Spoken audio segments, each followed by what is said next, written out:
Je salue toute la Côte d'Ivoire. Je salue les Ivoiriens, les Ivoiriennes. Je salue nos frères étrangers qui nous font cette joie de résider dans ce beau pays. Je salue également tous les peuples du monde entier. Ce jour-ci, j'ai un message spécialement pour la Côte d'Ivoire. Je suis le prophète Gessemané. Je suis le messager de la nouvelle alliance, de l'amour et de la paix. Aujourd'hui, nous sommes au mardi 10 juin 2025 et je fais cette vidéo pour m'adresser à la Côte d'Ivoire. Je suis donc porteur d'un message de la part de l'Éternel des armées, le Créateur de toute la terre pour la Côte d'Ivoire. C'est un message choquant, c'est un message brûlant, c'est un message qui fait peur.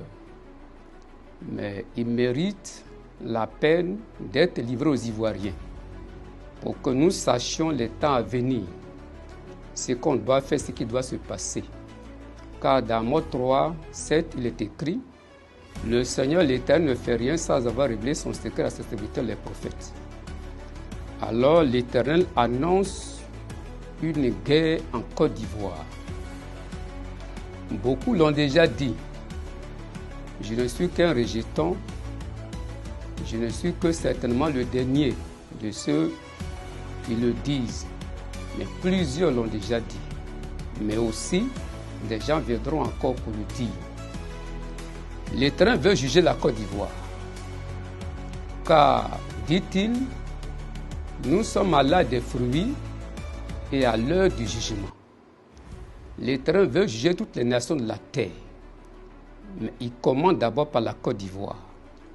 La Côte d'Ivoire est donc, pour lui, une nation de descente et de l'expérimentation de l'Éternel. De même que l'Israël avait été une nation d'expérimentation et même une nation cobaye, la Côte d'Ivoire va aussi jouer ce rôle. Alors cette guerre va permettre à l'Éternel de tamiser la Côte d'Ivoire. Elle sera dévastatrice. Elle sera beaucoup plus meurtrière que ce qui s'est passé en 2010. Cette guerre va ravager la Côte d'Ivoire. La Côte d'Ivoire sera sous une pluie de bombes. Aucune partie de terre de cette nation ne sera épargnée. Parce que c'est un jugement. Il veut juger. Et parmi nous, il a déjà marqué tous les habitants de la Côte d'Ivoire, ivoiriens ou étrangers, résidents en Côte d'Ivoire, il a déjà marqué. Il y en a qui portent la croix rouge. Et ces personnes doivent mourir automatiquement. Il va les faire mourir. Il y en a qui portent la croix blanche. Ces personnes doivent survivre. Parce qu'il veut bâtir une nouvelle nation, appelée le Saint Israël.